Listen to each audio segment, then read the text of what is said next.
JDK mopa mokonzi soda poto John Diamonique mwana mbalo mwana ta moto akolinga baninga pe aza moto monene akosunga ninga JDK mopa mokonzi baloba balinga te yonde JDK mopa mokonzi. Abonnez-vous massivement na chaîne ya JDK mopa mokonzi. Mwana mbalo na mposa miliki mpa ebolinga bato ba congolais na ba français bandimi ye JDK mopa mokonzi batika ye afanda na ngwende na ba conseil na ya malonga oyo ezosunga mokili. JDK mopa mokonzi batika ye yende soda poto. JDK mopa TV chaîne ya solo chaîne ya vérité. John Diamonique Azaliwana JDK mopa TV chaîne na bino ba information pe ba vérité. Na JDK John Diamonique bino ni stora boyoka malembe bino na osala sikoyo ya komela mai eza tout simplement pour na yo ndeko omesana na masanga tika masanga melaka mai mai eza santé eza la vie. Arrêtez l'alcool. Ba vidéo na nga nyonso mikolo bomona na omela mai.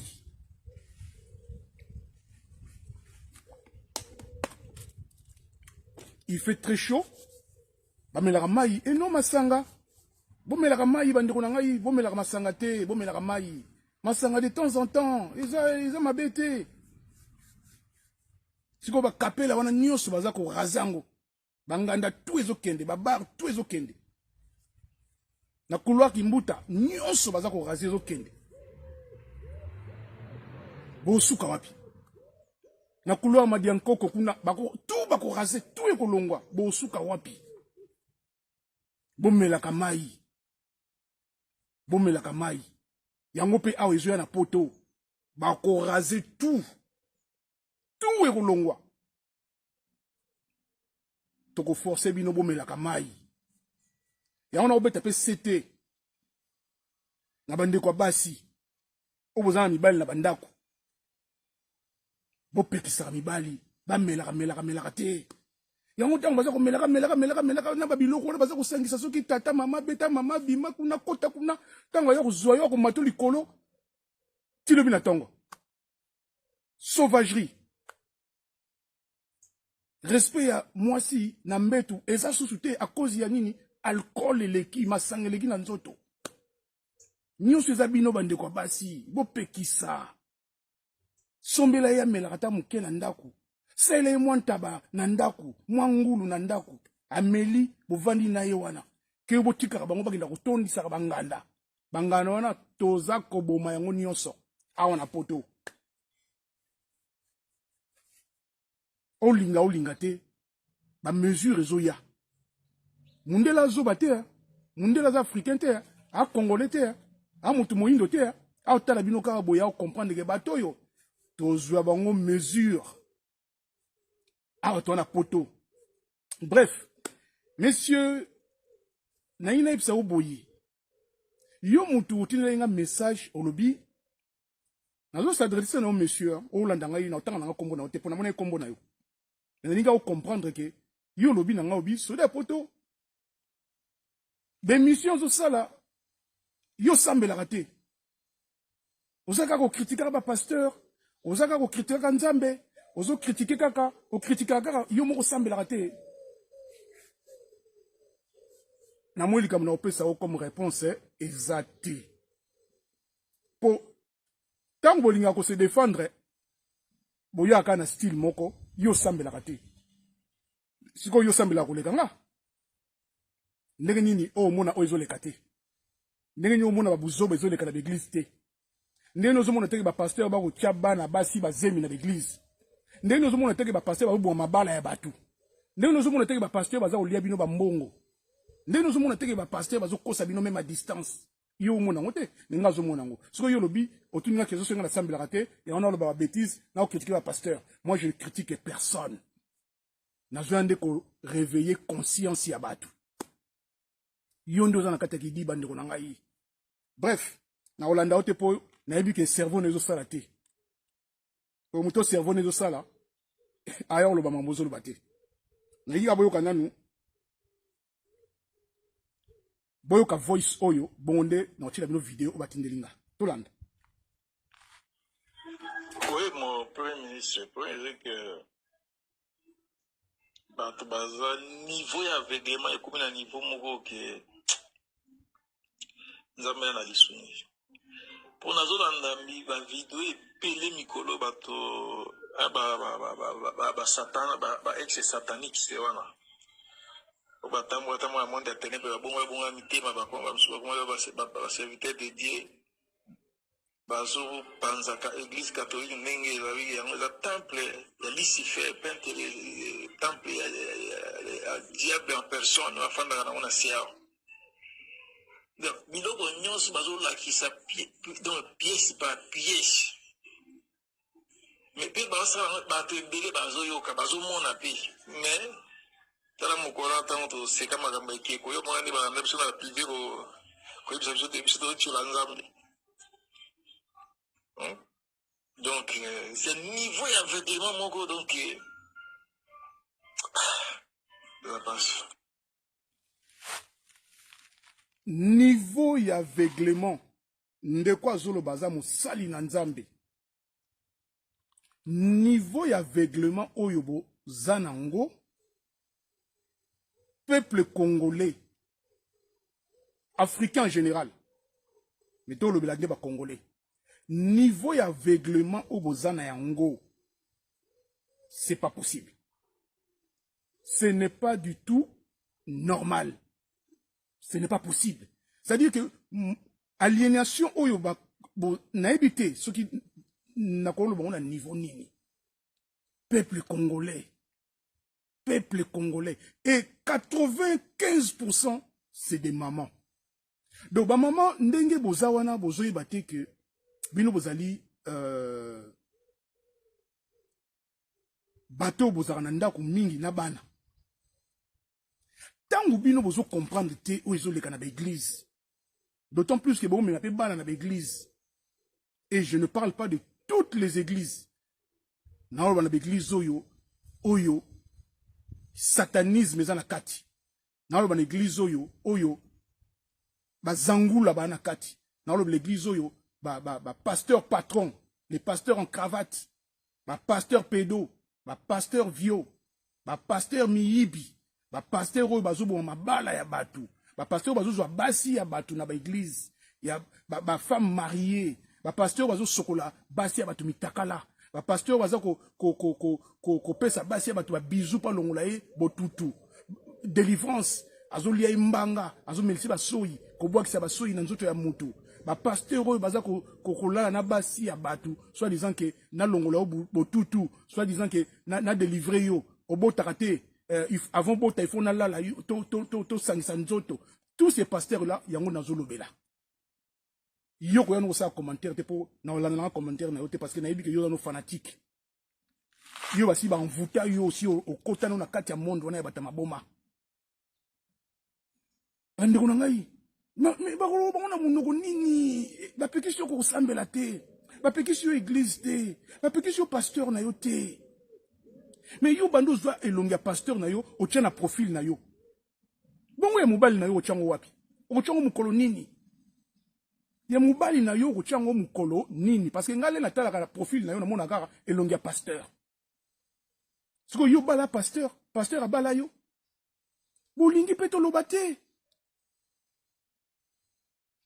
Ndeko nazomona ona TikTok l'air nyonso mabina na mabina ya mokili buzoba na buzoba elateli ya bandumba ya bata maboma mais ozo ya koloba ke ote na ke église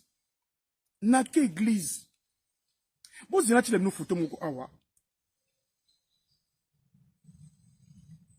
ya muto akende église batindela ingai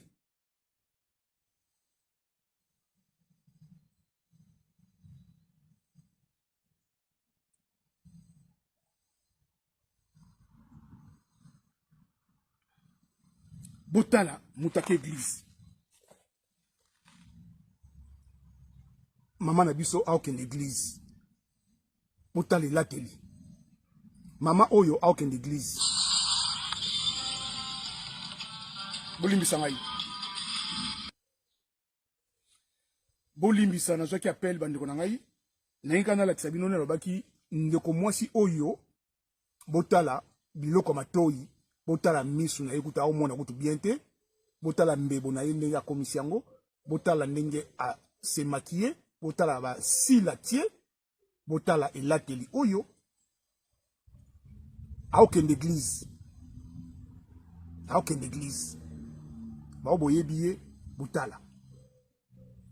Donc, batindela ngai babi tala soda poto ndenge ba maman na biso ba aucune église. Ndenge nini ba ndeko kwesa ba pasteur te. Mutu ya boye. Ndenge nini pasteur l'air azotala kaka. Pasteur l'air azotala kaka tali kaka habité tete oyo pita lobby na lo fona bensi na bureau. Oyo fo lobby na bureau. Et puis zoba oyo puis fa ke na bureau. A aucun na bureau. Parce que azana botosi mingi ya pasteur ke ya mobile na ndako. Et puis open na ndimite azana mobile na ndako. Na ndimite. Mi bande ko to lo bango na munoko nini? Ba ko lo bango na munoko nini ke ba église bo kende obo kangami mingi eza ba franc-maçon. Eza ba église oyo eza na ba mvoutement. Kuna délivrance yate, kuna nzamba azana été. Comment on comprendre te vraiment? Na ebite yo zo benga ngai ote yo sambela kate. Bo yo lingina sambela ndenge nini? Nga sambela na ndako siko mabeza wapi? Yo lingana ya église na yo ba mvutenga. Bandeko ngai botala vidéo ya Mosal Nanzambe pasteur azokota na église mais na ndenge ya marche arrière.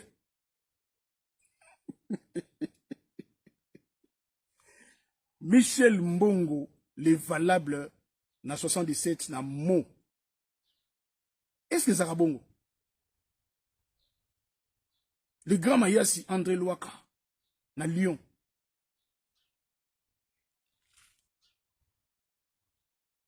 Dis Janon fit tous les justiciers na colonne. Est-ce que ça bongo? Pasteur na kat église a zonga na marche arrière. Azo kota na marche arrière. C'est-à-dire, on l'a kota normal, on kota la marche arrière. Mais bandi, mais bavandi. Moutouna te, mais pourquoi? Pourquoi? Et comment mi wapi na Bible nini? Moutouna zate. Tous les ntaba, les mémés. Bangombe. Mais bandi, on a moutouna kende wapi. Tout le monde dans la vidéo. Bongo, tout dans la vidéo. Bongo, tout ça la. Tout ça la. Analyse, tout ce qui s'est chité. Mais regardez, vous comprenez, les peuples congolais. Tout ce qu'on vous dit, ils ont mon ami, c'est-à-dire que, au moment où que pasteur Oyo, Azana Misala Yamabe. Pasteur Oyo, Azo dominé Bisso. Pasteur Oyo, Azo dominé Mbongo. Comment vous comprenez? Nana vidéo, mon achille, awa. Maman pasteur, prophétesse, Azo pesa banvelo, il faut retirer 2000 € na carte, $2000. Mais vous comprendre tout, vous comprendre. Tout dans la vidéo, oh, bon, tout ça, la analyse. Suivons la vidéo.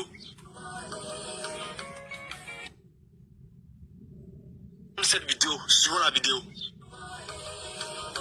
Pasteur, il arrive.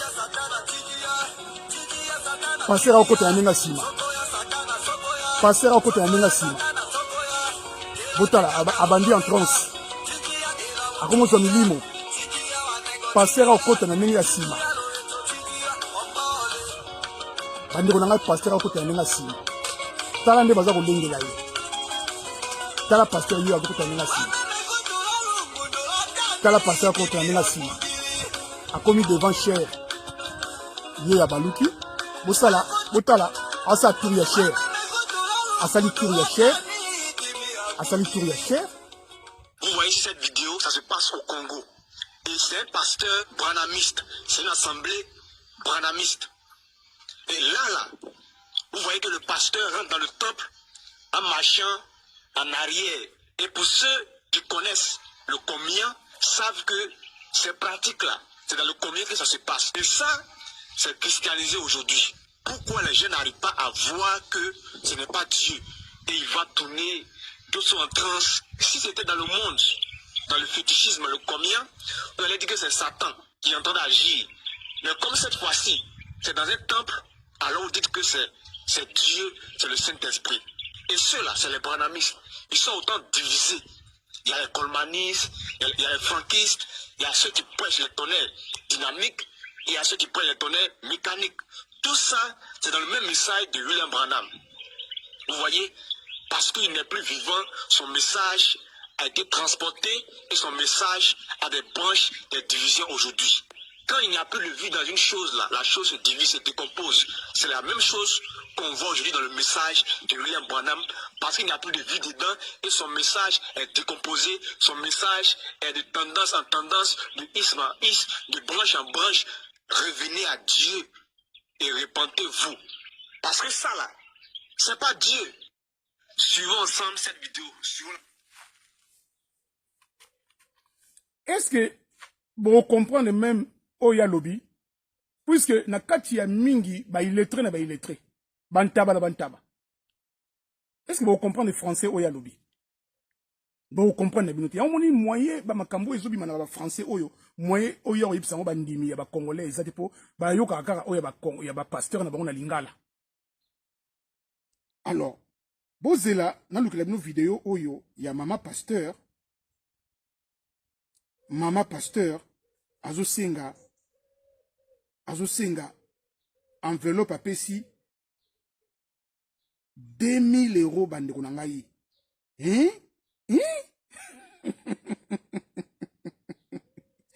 Mais c'est grave. C'est grave. Boze na lukela bino vidéo ya mama pasteur musala na ye oyo azosala. Yaza na besoin mbongo. Maman pasteur a besoin d'argent. Vous avez vu nos vidéos. Maman pasteur a besoin d'argent. Maman pasteur a besoin d'argent. Je crois yango. Bozela. Bozela. Bozela, pardon. Voilà. Yango.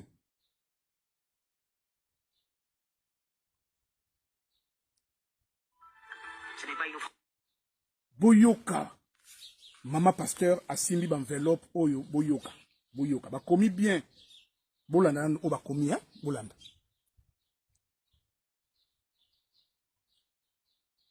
Bomoni o ba komi. Otangi hein? Maman pasteur na bino yeyo.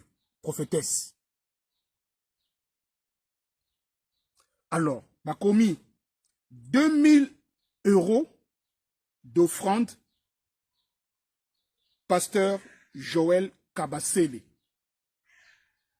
Je critique personne. Hein. 2000 € d'offrande pasteur Joël Kabasele. Alors, tout le temps, avant de la vidéo. C'est une sémence. Boyoka Oyazoloba. Ngaïté, ngaïanganité, boya ou critiquer ngaï, boya ou attaquer ngaï, ote yo, lingaranzambe te, yo sambela te, ngaïté, ngaï, ngade bobi mana buzoba, oyo. Tolanda. Écoutons ensemble cette femme. 2000 €. Viens chercher ton enveloppe. Ce n'est même pas pour toi, c'est pour ta famille. Ce n'est pas une offrande, c'est une sémence. 2000 €, viens prendre. Si pour cette fois-ci tu dois faire saigner ton compte, ça a tout un sens. J'attends une mère, un père. Ce sont des générations. Si c'est tout ce qu'il reste, il faut aller avec la foi jusque-là. Toujours dans une église, elle est en train de parler de façon éloquente, de façon posée, remplie du Saint-Esprit, en griffe bien sûr, disant 2000 €, 2000 €. Et c'est un peu de convertir 2000 € en francs CFA. Ou encore convertissez un peu 2000 € en votre monnaie actuelle. Vous allez voir à quoi ça ressemble. Est-ce que Dieu a envoyé des personnes afin de venir s'enrichir? Dieu il sait qu'il y a des pauvres. Dieu il sait qu'il y a des misérables. Dieu il sait que ses enfants souffrent. est-ce qu'il va venir encore pour venir les dépouiller? Quel est ce Dieu-là qui dépouille ses enfants? Quel est ce Dieu-là qui vient s'enrichir avec l'argent de ses enfants? Donc ces enfants n'ont même pas la possibilité de subvenir à leurs besoins, mais ce Dieu-là envoie des personnes afin de venir s'enrichir. Pour vous aider là, c'est le diable qui agit ainsi. Parce que Dieu ne peut pas agir ainsi là. Dieu, il sait que son enfant n'a pas l'argent. Et puis même il dit au commencement était la parole. C'était pas l'argent, c'était pas les miracles, c'est la parole. L'œuvre de Dieu, c'est de croire en celui que Dieu a envoyé.